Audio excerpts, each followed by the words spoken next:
c'est une des plus belles baies du monde.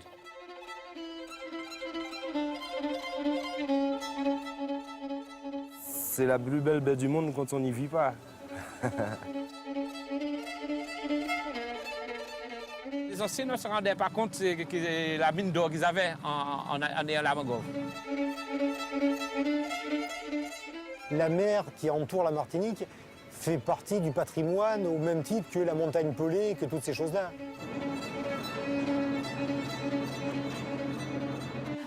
Il faudrait que les regards changent sur les agriculteurs.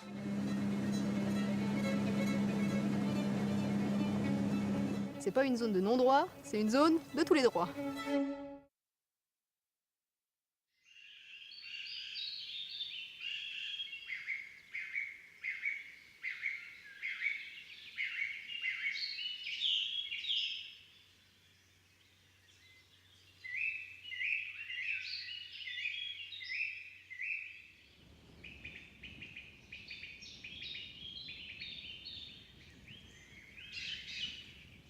Là, bon, nous sommes au canal du Cos. Nous partons ici, ça va nous mener à la mer, quoi. C'est un canal qui nous mène à la mer. Attendez, je vais arranger ça pour vous descendre sans problème. Viens aussi, pour qui joue? Aujourd'hui, actez l'argent là-bas, moi. Hein? Côté! Sur le canal Cocotte, Albert Mesmin part travailler au milieu de la mangrove. Ouais. Côté! Ah non, Thomas, faut que je pour descendre, monsieur. Dans la baie de Fort-de-France, sur la côte caribéenne de la Martinique, la mangrove est particulièrement dense sur la rive est. C'est la zone de pêche d'Albert, on l'appelle la baie de Génipa. J'ai connu ici, il y avait 2 personnes qui habitaient. 2 personnes. Ouais. Il y avait un de nommé Loré et il y avait un oncle à moi qui s'appelait Ferrier. Et puis après, bon, ils ont construit, ils ont fait des trucs, ils ont fait ces petites maisons-là, des trucs sociaux. Ouais. Et puis ça s'est agrandi doucement, quoi.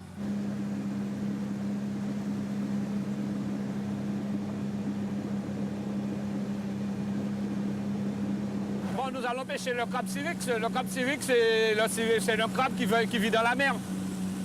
Et... Mais on va le pêcher dans la mangrove? Non, je vais le pêcher à côté de la mangrove dans des nasses, c'est-à-dire que je ne rentre pas dans la mangrove, je reste sous le bateau et je m'approche le maximum pour le récupérer, quoi. Ouais.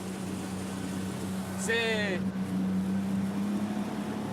vraiment traditionnel, hein, la pêche des syrinx. C'est pas partout qu'ils font ça. Hein. Et surtout dans notre coin ici.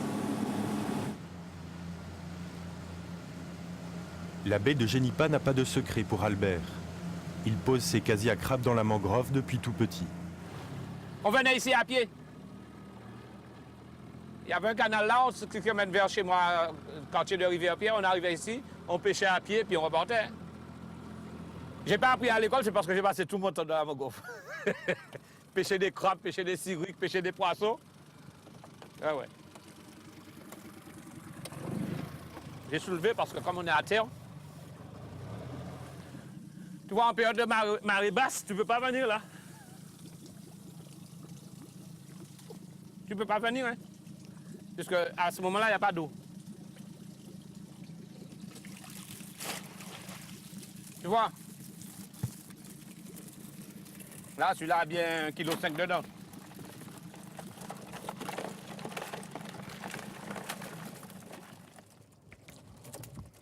Il a pêché, mais c'est pas la bonne pêche, là.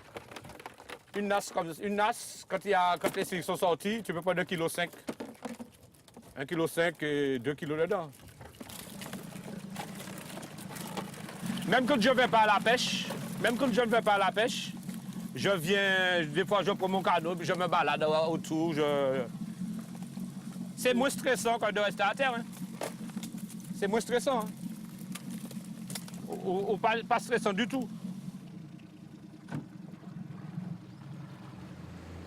En plus de déstresser Albert le pêcheur, la mangrove apporte beaucoup à l'écosystème de la baie.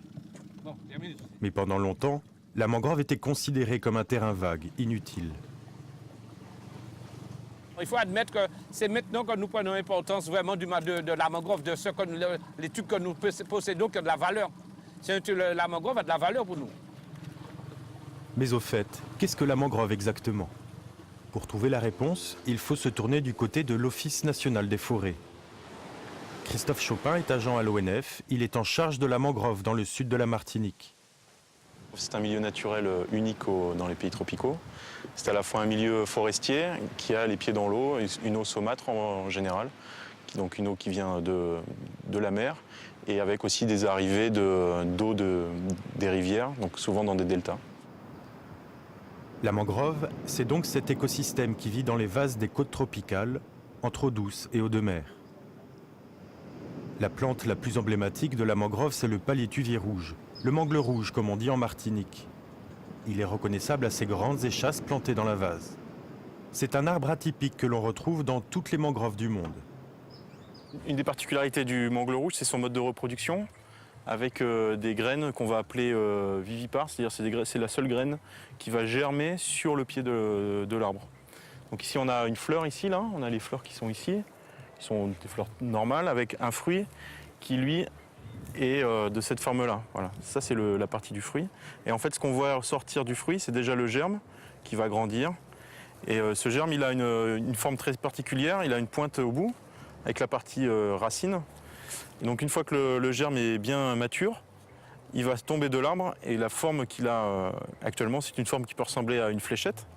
Et donc il va tout de suite se planter dans la vase, soit à proximité, où il est aussi suffisamment résistant pour flotter dans l'eau et flotter au fil de l'eau et se planter dans un endroit où l'eau sera moins importante. Donc voilà, c'est un mode de reproduction qui est très adapté pour la colonisation des bordures de mer. Et voilà, en tant que plante littorale, elle est très adaptée à son milieu-là.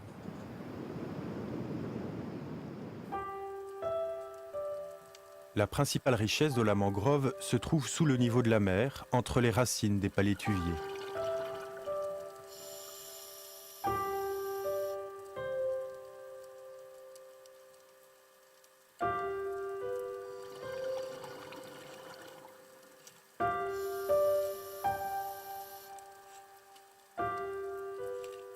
C'est ici que se trouve l'un des environnements les plus riches du globe.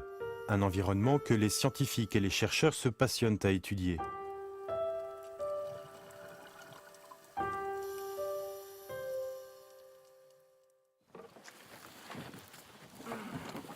Guillaume Tolu est un jeune biologiste qui travaille sur le milieu aquatique de la mangrove depuis plusieurs années. Alors là, vous êtes dans une mangrove qui est vers le Robert, dans la baie du Robert. C'est une petite zone de mangrove. C'est pas une mangrove comme vous avez pu voir vers Génipa, qui est vraiment une grande zone de mangrove qui est plus qui fonctionne plus comme un delta. Alors que là, c'est une petite zone de mangrove qui est très peu alimentée en eau douce, suffisamment pour qu'elle vive ici, mais moins qu'une baie dans laquelle arrivent des rivières en fait. Donc il y a beaucoup moins d'apport en eau douce ici. Donc ça forme une petite mangrove, comme vous voyez là, il n'y a que quelques dizaines de mètres de mangrove. C'est ce qui est beaucoup plus réduit que donc vers Génipa. Guillaume travaille pour Impact Mer, un bureau d'études basé à Fort-de-France. La marée est très basse là en fait.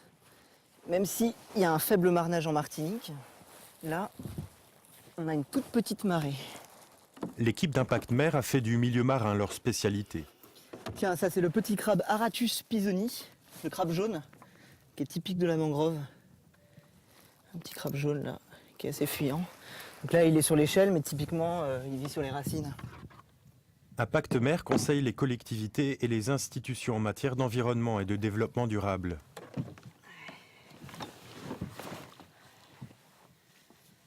Dans le bureau d'études, Guillaume est devenu Monsieur Mangrove. Il y a des espèces qui vivent dans la mangrove et qui sont spécifiques à la mangrove, et d'autres espèces qui s'y déplacent, s'y reproduisent, s'y nourrissent. Et c'est ça qui fait la spécificité de la frange littorale, ce qu'on appelle la frange littorale de la mangrove. Donc là, on va trouver, par exemple, sur cette racine, différentes espèces. Là, par exemple, on a l'huître plate des palétuviers, une petite huître très plate. On va trouver différentes espèces d'algues, des éponges. On trouve aussi différents vers, comme par exemple la sabelle magnifique. Une nurserie pour poissons, Un refuge pour les espèces juvéniles qui iront au large une fois adultes. D'après les spécialistes, 80% des poissons pêchés dans le golfe du Mexique proviennent des mangroves antillaises. On est à la maison forestière de Croix-Rivaille. Donc un des bureaux de l'ONF en Martinique.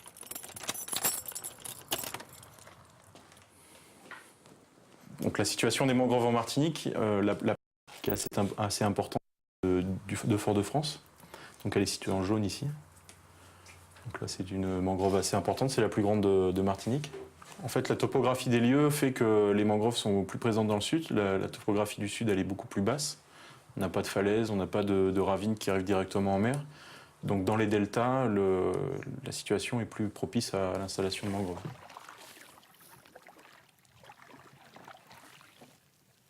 Ce qui est très intéressant ici, c'est de voir la continuité qu'on peut avoir entre les milieux. Donc là, vous êtes sur la frange littorale de la mangrove, et juste au pied de la frange littorale, vous arrivez sur une zone d'herbier, et ensuite, il y a une rupture de pente, et un petit peu plus loin, vous avez le récif corallien. La mangrove et l'herbier ont un rôle à la fois d'épuration, c'est-à-dire que l'eau coule dans le bassin versant, et les particules qui sont lessivées en fait par les eaux de pluie peuvent être piégées entre les racines de palétuvier et ensuite sur la zone d'herbier corallien. Ce qui en découle, c'est vraiment le fait que quand on protège la mangrove et quand on protège l'herbier, on protège aussi le récif corallien, qui est une richesse pour les pêcheurs, parce que c'est là que les pêcheurs vont pêcher leurs poissons, et aussi par exemple pour le tourisme. Donc il y a vraiment un intérêt économique à sauvegarder ces milieux, du fait de leur productivité et du fait des liens qu'ils entretiennent entre eux.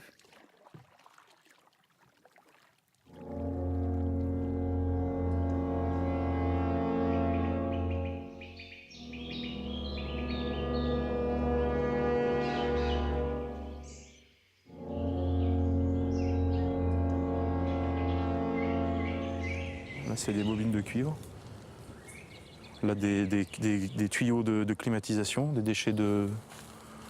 Et enfin, là-bas, des fils électriques. Un ferrailleur qui s'est installé en forêt. Là, on est carrément dans la mangrove. Hein. C'est l'arrière de la mangrove.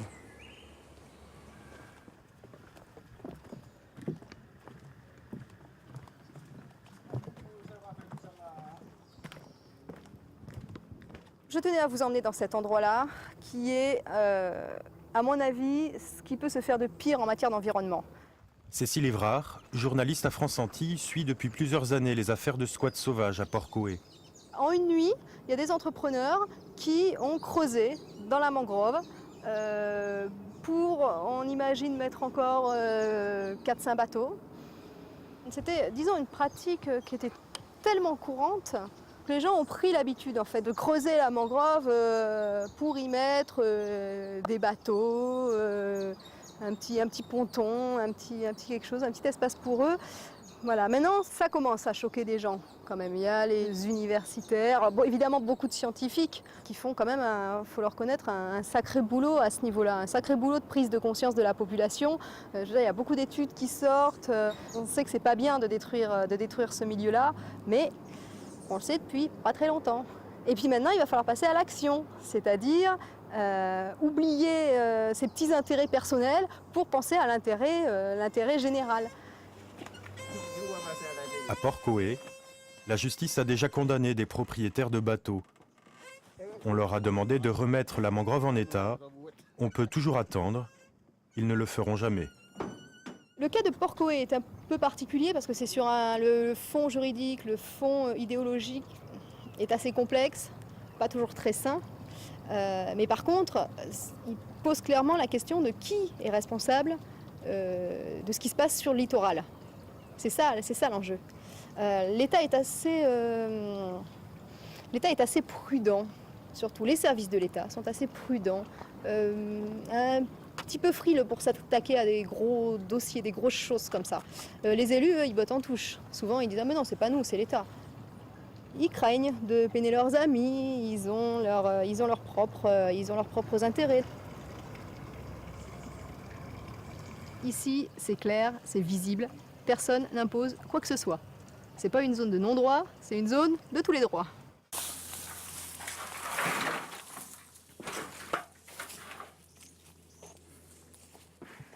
Tototo.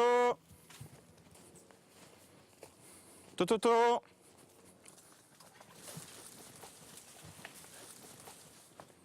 Y a quelqu'un? Bon. Donc on est dans un endroit qui est en limite de mangrove, donc forêt domaniale littorale, juste à la limite de mangrove sur la commune de Ducos. Et voilà, donc la mangrove est juste derrière, juste à la limite de cette occupation sans titre. Donc les dégâts, le défrichement, il est déjà là de toute façon, hein, il a défriché une zone, et puis avec construction sans droit, quoi. L'idée pour ce site-là, c'est d'essayer de trouver d'abord si c'est un logement principal, ce qui n'a pas l'air le cas, parce qu'il n'y a personne aujourd'hui. Si c'est une habitation principale, d'essayer de trouver une solution avec les services sociaux de la commune pour arrêter l'occupation et lui trouver un autre logement. Et ensuite, il viendra le temps où il faudra nettoyer le site et le retourner à l'état naturel, quoi.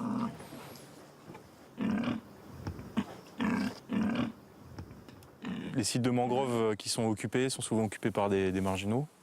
On a des occupations avec des activités qu'on ne veut pas voir chez soi ou proche de son habitation, l'élevage de porcs ou du carbonisation de déchets, de stockage de déchets, toutes sortes de choses que les gens, plutôt que de le faire proche de leur habitation ou dans des zones plus ouvertes, plus à vue de tous, viennent un petit peu profiter de la tranquillité de la mangrove, sachant que c'est pas un milieu très fréquenté, très visité, pour se mettre à des activités voilà, qu'on souhaite ne pas montrer.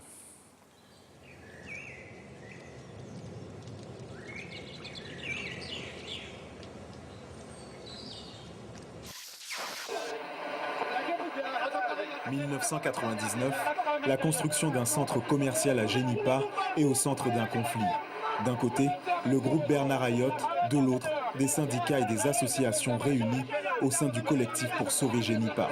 Le collectif s'oppose au projet pour plusieurs raisons.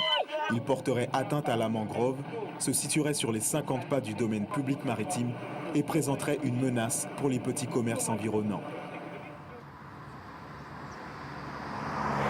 Aujourd'hui, le carrefour de Génipa tourne à plein régime. Avec des militants écologistes, Louis Régis s'est battu contre ce projet, en vain. Nous sommes à peu près à 50 mètres du centre commercial Carrefour. Vous voyez, nous sommes à l'arrière, là. Donc tout de suite ici, là, vous voyez qu'il y a ce que nous appelons un petit marigot, c'est-à-dire qui est lié à la mangrove et à la mer et tout cela.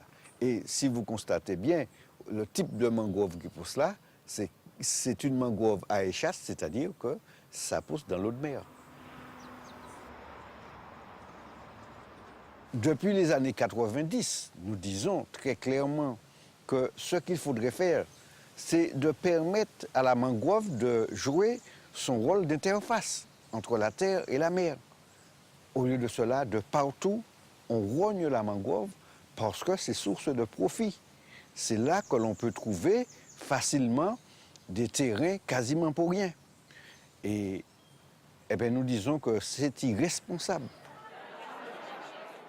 Au début de l'affaire du carrefour de Génipa, les associations de défense de l'environnement ont multiplié les recours en justice. Et malgré une annulation du permis de construire, le projet a quand même eu lieu. Pour les opposants du groupe Ayotte, c'était s'attaquer à plus fort qu'eux. Oui, la justice n'est pas à l'abri des pressions du lobbying qui se fait. Quel lobbying? Le lobbying financier, le lobbying économique, le lobbying et le lobbying qui s'est toujours fait de la part des possédants en Martinique depuis le système colonial, depuis l'esclavage. Eh bien, cette carte béquet a toujours eu ses entrées aux plus hautes instances de l'État. Et souvent, on a vu qu'ils ont pu dicter leur volonté à l'État français.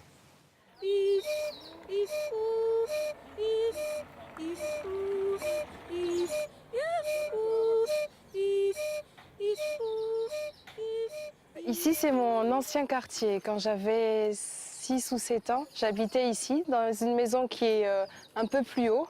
Donc toute la partie où on est ici, C'était un chemin en terre et c'était de la mangrove, en fait. Et quand je suis revenue 12 ans plus tard, j'ai vu comment ça a évolué. Il y a eu la construction de toutes ces maisons, le chemin cimenté et la partie des zones de pêcheurs. Joanne a vécu toute son enfance à Canal-Cocotte avant de partir étudier en métropole. Mes parents ne connaissaient pas la mangrove, ils n'y ont jamais mis les pieds. Et pour eux, ce qu'ils ont entendu dire, c'est un endroit où se passaient des choses dont on ne parle pas aux enfants, justement. C'est un endroit qui est dangereux, donc c'est pour ça qu'ils nous interdisaient d'y aller. Mais aujourd'hui, Joanne est devenue grande et elle ne se prive pas pour se rendre dans la mangrove. Elle a même décidé d'y travailler. Elle s'occupe de l'administration et de l'accueil des touristes au sein de l'association Kayak Mangrove.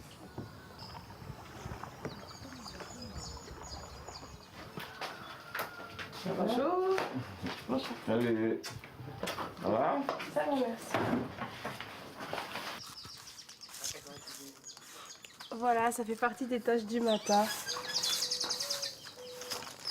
La mangrove, il n'y a pas de mots pour expliquer, il faut y aller. C'est un endroit qui est calme, qui est silencieux, qui est paisible, avec beaucoup d'oiseaux, d'animaux, et qui est malheureusement méconnu. Et c'est là où je me suis dit, je peux faire quelque chose, je dois faire quelque chose, et c'est pour ça que je suis revenue. Voilà.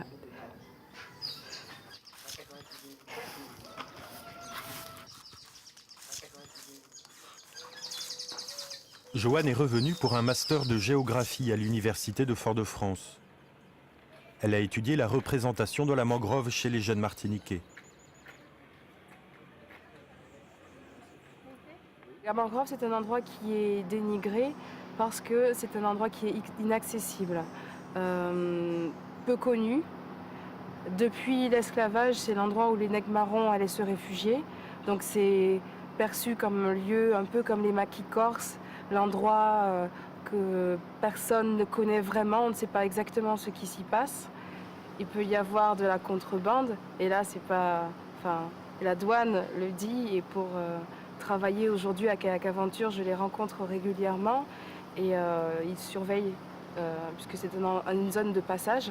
Après, on dit qu'il s'y passe toutes sortes de choses, comme de la magie noire, qui est raccrochée à la mangrove, qui fait que déjà, on ne pose pas de questions. Quand j'ai essayé d'en savoir plus, je me suis heurtée à la barrière de la culture, c'est-à-dire que ce sont des choses dont on ne parle pas comme ça à n'importe qui. Parce que c'est comme ça, la culture antillaise, pour ne pas attirer le mauvais œil, on n'en parle pas. C'est des choses qui se transmettent dans la famille, qui se disent de parents, de grands-parents à petits-enfants, mais pas juste comme ça, pour en parler comme sujet de conversation de tous les jours.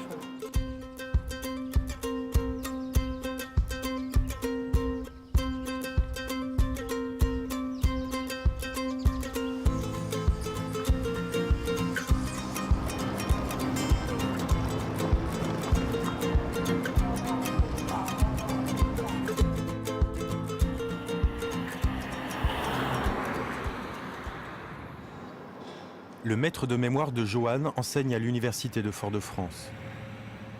Pascal Safache, géographe de formation, est aussi le doyen de l'université.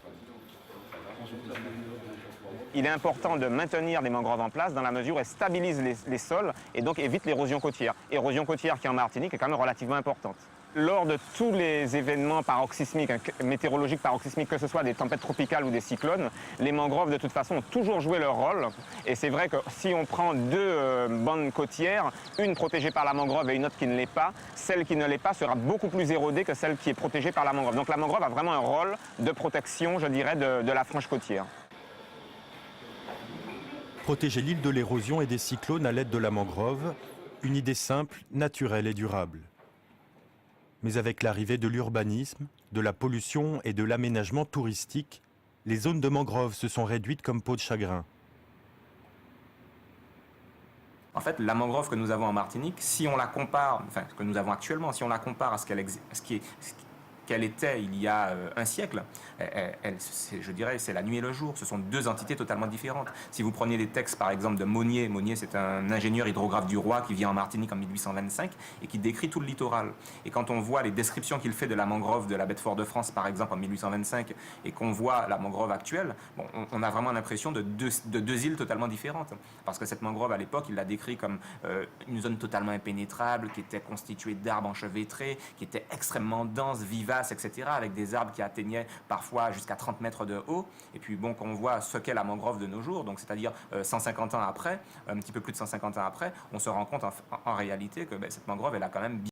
Cette mangrove, elle finit parce que l'île n'est pas grande et la mangrove est réduite vraiment à de simples cordons.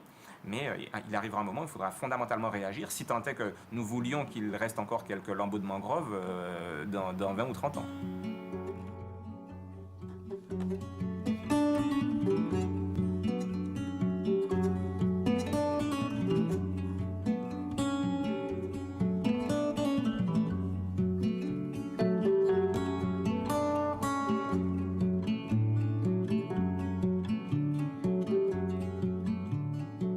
Bon les gars, je dis ça nous a fait. M'en fait-il entrer à là, juste compte, pour nous étirer un maximum de bouteilles tout près à là. Nous pas rentrer en fond mangrove là, de l'eau à zavrer maximum là-bas nous, puisque nous a fait travailler ça sera fait au moins 6 mois.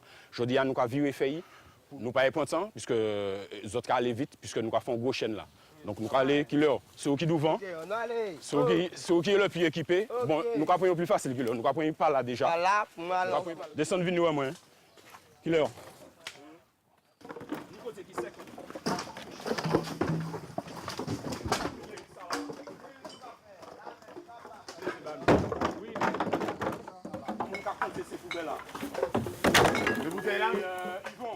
Il y a 1 an, on a déjà fait le même exercice. On a aussi enlevé 1 millier de bouteilles.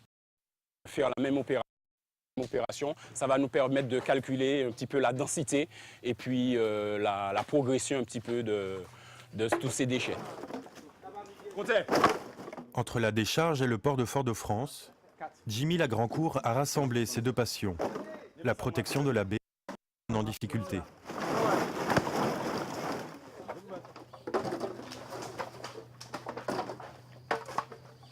C'est dégueulasse.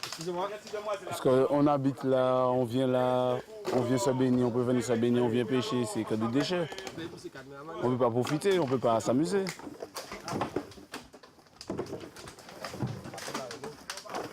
Je ne travaille pas, quoi. Voilà, je suis venu sur terre, il faut bien que je sache quelque chose quand même. Hein.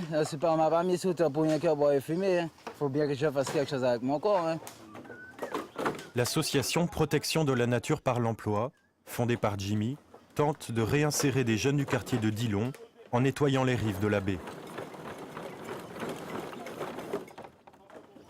Eh ben, nous, on est les hommes de la nature, les nouveaux de la rue, les nouveaux de la rue de la nature, c'est nous. Eh ben, on s'en occupe, c'est ça. Et pour toi, c'est une bonne opportunité de venir travailler ici? Mais j'ai rien à faire, j'ai rien, je travaille pas. Qu'est-ce que je peux faire? Pourquoi je vais voler les affaires des gens? Non, je ne vais pas voler les affaires des gens, je vais venir m'amuser là. Celui qui nous a le plus touchés, parce que c'est celui qui avait besoin le plus d'aide, hein, c'est Killer, son nom de rue, qui est avec nous depuis un moment et qui nous dit tous les jours que c'est parce qu'on est là, qu'il ne bascule pas. Et donc là, ça nous suffit largement. Hein. C'était celui qui était en première ligne. Celui qui était en première ligne, celui qui était au fond de la mangrove, là où c'est plus profond, là où c'est plus sale. Et c'est un petit peu notre mascotte dans ce qu'on fait. Donc sur la première porte, voilà. Donc c'est là où on a mis l'atelier de recyclage. La plupart des objets que tu vois qui sont là ont été confectionnés par Gilles. Ici, par exemple, on a des porte-crayons en bois fabriqués avec des palettes de manutention et des tableaux avec des coquillages. Beaucoup de choses fabriquées à partir de rien, à partir d'ordures. Je viens ici tous les week-ends et je participe aux tâches. Il y a des tâches à faire, il y a des produits à fabriquer. On essaie de trouver de nouvelles idées tous les jours, être créatif tout le temps et de ne pas rester à ne rien faire en fait. L'idée, ce serait de pouvoir ne pas produire de déchets, en fait. D'essayer de recycler au maximum, tout ce qu'on peut, et lancer une nouvelle niche écologique en Martinique pour pouvoir relancer l'emploi, par exemple. On a un espace ici, on est sur le point d'aménager un espace pour faire de la réparation de moteurs. 2 cylindres, 2 bougies, un lave-bacane, moteur compétition. Celui-là, sur 200, 750. Pareil, 2 cylindres, 2 bougies, un lave-bacane. Tu saurais réparer tout ça? J'ai le diplôme pour ça. Ok. Donc il y aurait du boulot ici éventuellement? Il y a toujours du boulot ici. On ne peut pas rester comme ça, il y a du boulot partout. Il y a du boulot à côté, il y a du boulot dehors, il y a du boulot tous les jours. Jimmy tient un garage sur les hauteurs de Dillon et passe tout son temps libre avec ses jeunes. Un engagement qui lui demande énormément d'énergie, mais qui lui apporte beaucoup.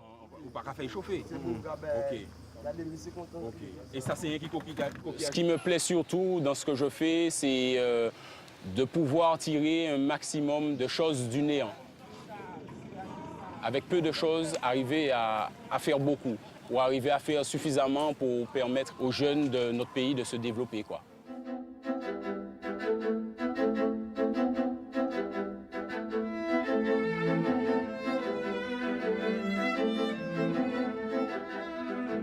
La baie de Fort-de-France est entourée de montagnes et de collines qui recueillent les eaux de pluie. Cette zone, un bassin versant, représente près du tiers de la Martinique, une zone où la population est la plus dense et la pollution la plus importante.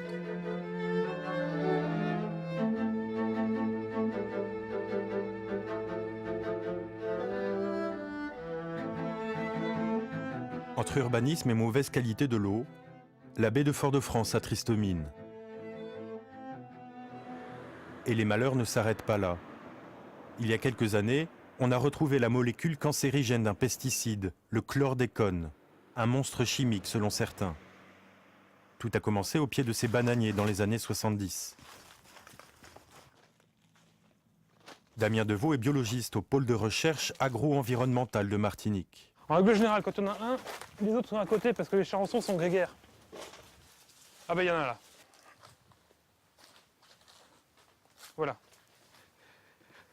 Voilà, donc ça c'est le piège à charançon et on va voir s'il a fonctionné, c'est très simple. Hein. Ça attire en fait les charançons. Il y en a un là, ici. Yeah. Ces pièges contiennent des phéromones et les phéromones sexuels vont attirer les charançons et les charançons d'eux-mêmes vont se rapprocher du piège et vont se noyer dans le mélange d'eau et d'un autre produit qui doit être une huile. C'est indirectement par cette petite bête que la chlordécone est arrivée. Le charançon du bananier creuse en fait des galeries dans les racines de bananier qui sont déjà fragiles à la chute, notamment en cas de coup de vent, et ici les coups de vent sont fréquents. Et durant les années 70, on n'avait pas d'autre solution que la chlordécone pour lutter contre le charançon. Et durant 2 cyclones qui ont eu lieu sur la Martinique à une année d'intervalle, les charançons sont tellement mis à pulluler que c'était soit l'abandon de la banane, soit la continuation de la chlordécone.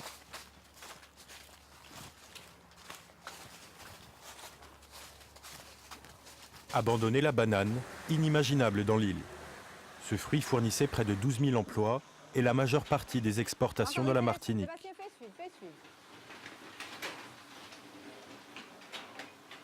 Arlette, j'aimerais que tu me retires ça, s'il te plaît. Pas bon. C'est pas bon. Qu'est-ce qu'il y a là? C'est pas bon. C'est-à-dire au niveau qualité, là, j'ai un souci. J'ai un souci. Comme j'ai pour habitude de leur dire, par exemple ça, est-ce que vous allez acheter ça au marché? Moi, j'achète un bouquet. Ça s'appelle un bouquet déjà. Un bouquet, on voit fleur tout de suite. Hein. Nicaise possède une petite plantation de bananes sur les hauteurs de la baie. Elle n'utilise pas de chlordécone. Le produit a été interdit en métropole en 1990, soit 14 ans après les États-Unis. En Martinique, par contre, il faudra attendre 1993. À cette époque, Nicaise vivait loin des Antilles. Eh bien, mon parcours a été... j'ai travaillé en tant qu'hôtesse à la Défense. Ensuite, je suis allée dans l'administration, dans le milieu hospitalier. J'ai travaillé dans le social. Et je peux vous dire que le social, c'est un moment, c'est tellement dur, surtout avec les enfants, que je suis revenue me ressourcer.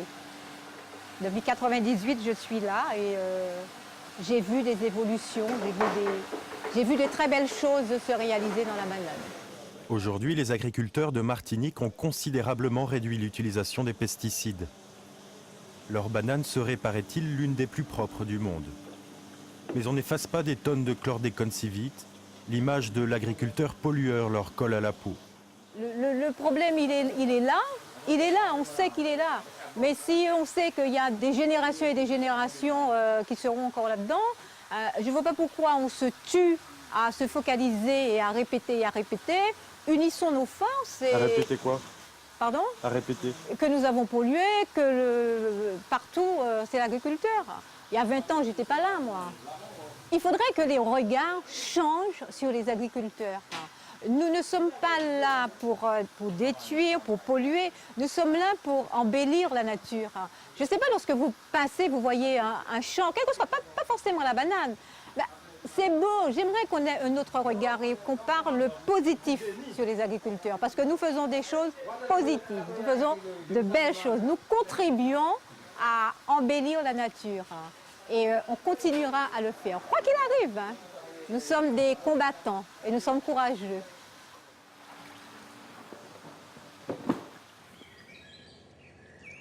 Pour dépolluer l'eau de la baie et extraire le chlordécone des sols, l'État et la filière banane ont mis la main à la poche et financent des programmes de recherche. Les scientifiques essayent plusieurs solutions pour se débarrasser de ce pesticide qui n'est vraiment pas comme les autres. Mais là, normalement, Yann a pris des initiatives pour dire c'est telle position par rapport à la longueur et à la largeur.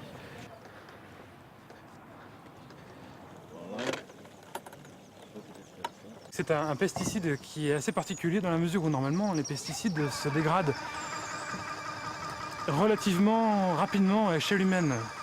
Là, en l'occurrence, on est confronté à un pesticide dont on n'est pas sûr du temps de demi-vie. Alors, il y a des informations qui circulent, qui sont souvent des informations partielles. Par exemple, des gens vont dire que la chlordécone a une demi-vie de 500 ans. C'est pas tout à fait vrai. Certaines personnes ont avancé 7000 ans de demi-vie, le temps que la moitié de la chlordécone se dégrade. En définitive, c'est quasiment un pesticide qui est à traiter comme un métal.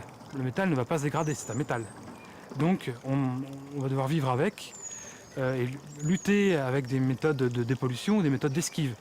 Et là, toute l'inventivité humaine qui a été capable de mettre au point la chlordécone devrait être mise à contribution pour trouver une solution. Damien travaille dans un groupement d'instituts de recherche basé au Lamentin. Avec Magali Janoyer, il teste de nouvelles solutions de dépollution en se servant par exemple de plantes pour pomper le chlordécone dans les sols.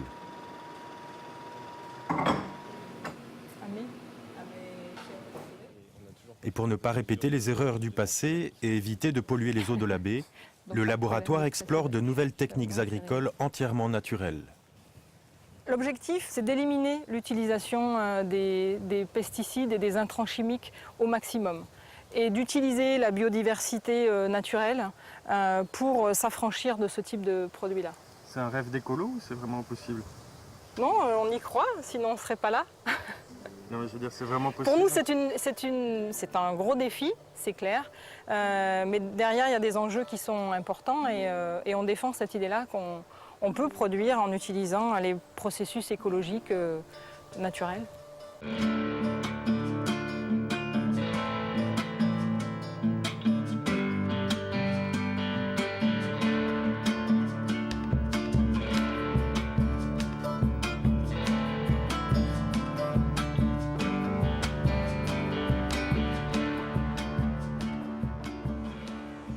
En dessous de Schulcher, à l'entrée de la baie, un groupe de plongeurs s'apprête à embarquer.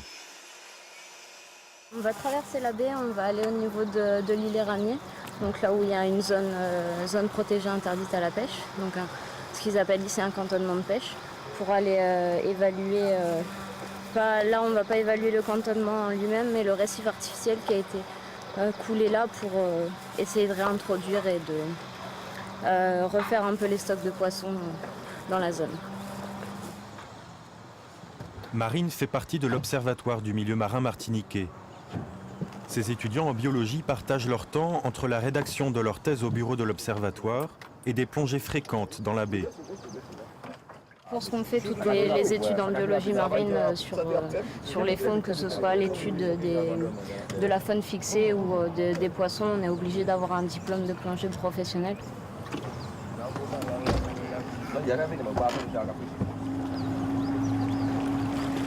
À cause de la pollution, des eaux usées et du réchauffement des océans, la population de poissons a très nettement diminué dans la baie. Réserves de pêche, récifs artificiels, plusieurs solutions sont à laisser pour repeupler les fonds marins. C'est difficile de plonger une fois qu'il a plu en fait. Parce qu'en Martinique, il y a beaucoup de montagnes et quand il pleut fort, ça dégouline. Et ça fait des coulées de boue qui arrivent dans l'eau et là ça abîme ça bousille la visibilité, l'eau devient trouble, verte et c'est là qu'on voit plus grand chose. Même s'il fait encore un temps magnifique dehors, les pluies de la veille ou 2 jours avant, ça peut abîmer une plongée. On est en train de chercher le récif là pour pouvoir mouiller dessus et qu'on puisse nous descendre le long du mouillage et pouvoir prospecter le récif avec la base directement au niveau des blocs. Normalement,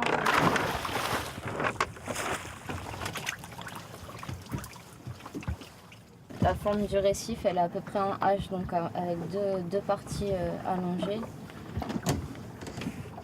comme ça. Donc généralement, on arrive à mouiller à ce niveau-là.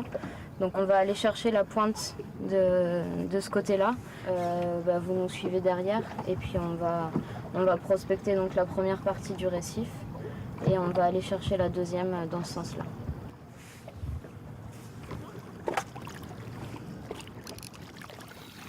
Ouais, il y a 2 masses sombres là. Mais... Parce que normalement on est en dessous au niveau de l'entrée. Gaston, il est où le récif là? Dessus?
On a énormément de poissons sur une très petite zone. Donc c'est pas évident pour les comptages. Mais des sorbes, les yeux pleurés. Aujourd'hui, il y en a pas mal. Oui, belle. Belle. Les 40 gros yeux. Non.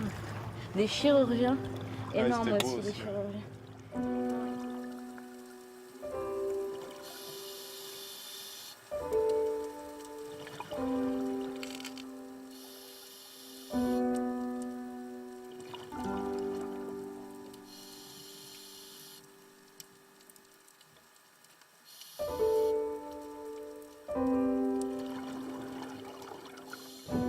Pour faire revivre la baie, son bassin versant, pour qu'elle redevienne le poumon maritime de la Martinique, État, mairie, associations, au total 44 institutions ont décidé de passer à l'action.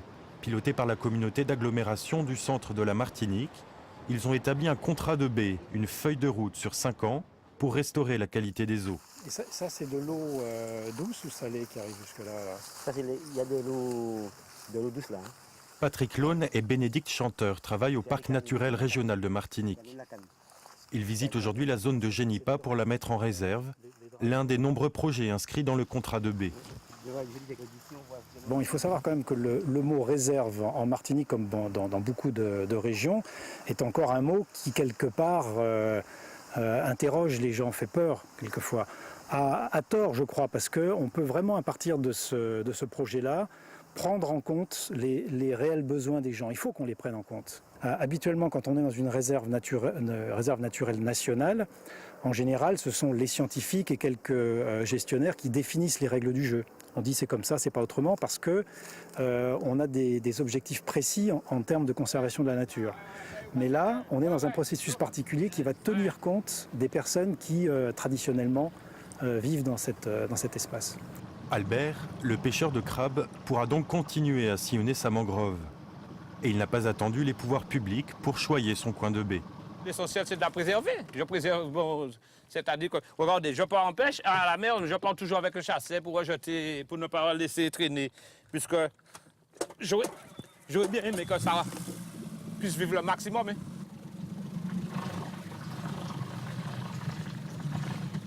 J'ai tellement eu l'habitude de pêcher à côté de la mangrove, j'ai jamais été intéressé à aller plus loin. Bon, si vraiment il faut le faire, bon, des fois je le fais. Mais je préfère rester à côté de ma mangrove, me pêcher.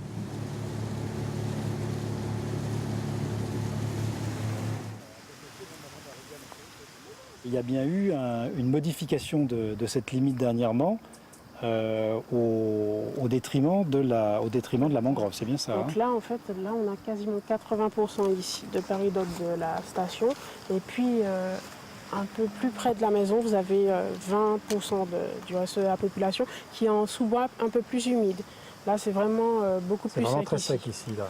Beaucoup plus sec. C'est encore exagéré avec la sécheresse de cette saison-là. D'accord.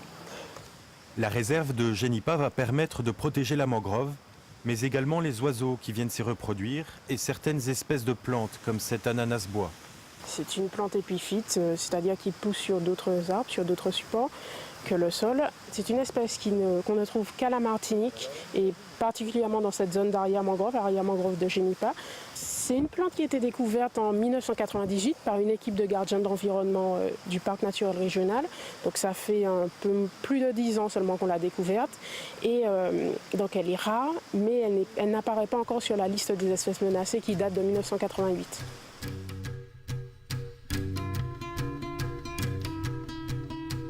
Depuis plusieurs années, les Martiniquais connaissent les menaces qui pèsent sur la baie. Mais les mentalités ne changent pas en un jour. C'est un travail de longue haleine qui peut s'étaler sur plusieurs générations. Ok. Bonjour les enfants. Bonjour, c'est Jean-Pierre. Vous pouvez m'appeler JP de la mangrove, d'accord? Bonjour JP de la mangrove. D'accord. Alors oui, mais alors, c'est pas la peine de faire un cœur comme ça. Vous faites un petit peu plus doucement parce que comme on va essayer de voir des oiseaux, d'accord, il ne faudra pas faire beaucoup de bruit. D'accord? Voilà, comme ça. Je soulève, alors, 1, 2, 3. Dans la baie de Génipa, des élèves de primaire d'une école de Ducos sont en classe verte. Ils partent à la découverte de la mangrove avec l'association Kayak Aventure. La mangrove, maternité ou déchetterie, c'est le grand thème de notre projet. Voilà, donc avec les enfants, on a déjà eu le thème du carnaval, c'était aussi la mangrove. Ils l'ont fait en art plastique, ils l'ont fait donc aussi, on a fait des expos là-dessus. Et les enfants ont fait des recherches sur le net. Et là, nous sommes venus, aventure kayak mangrove, pour découvrir, pour voir la faune et la flore de la mangrove et pour constater, enfin pour connaître son rôle dans l'écosystème. Je ne savais pas qu'il y avait différents palétuviers, comme le palétuvier vert, le palétuvier gris. Il y a des animaux qui les protègent. Le palétuvier blanc. Que la mangrove nous protège des tsunamis. Le palétuvier rouge. Est-ce que vous voulez entendre le vrai nom du palétuvier rouge? Oui. Alors, on l'appelle Rhizophora mangle. Vous allez retenir ça? Rhizophora mangle. Rhizophora mangle. Et comme vous allez faire plus simple, eh bien, vous dites manglier, mangle. D'accord? On prend la deuxième partie, on l'appelle mangle. Donc, on dit mangle rouge. Oh, monsieur! Doucement. Mais c'est lui qui l'a pris tout seul. Jean-Pierre Vouillet emmène les vacanciers dans la mangrove pour les sensibiliser à cet écosystème très fragile. Et c'est auprès des enfants que le message passe le plus facilement. Laisse ta main comme ça. Les enfants, ce sont eux qui sont les plus réceptifs en fait à leur âge. S'ils sont en train d'apprendre, leur esprit en fait est vraiment en alerte pour recevoir ce genre de choses. Tandis que les adultes, on sait que les choses sont un petit peu plus difficiles, même s'ils comprennent, mais c'est déjà mécanique chez eux, des gestes un petit peu durs envers la nature. Donc eux, on essaie de vraiment faire ce travail, soit avec les écoles ou les centres de loisirs, par exemple. Que restera-t-il de la mangrove de la baie dans 20 ou 30 ans? Les poissons et les coraux seront-ils revenus devant l'île ramier? Si les objectifs du contrat de baie sont atteints, les jeunes générations pourront se vanter de vivre dans la baie de Fort-de-France, l'une des plus belles baies du monde.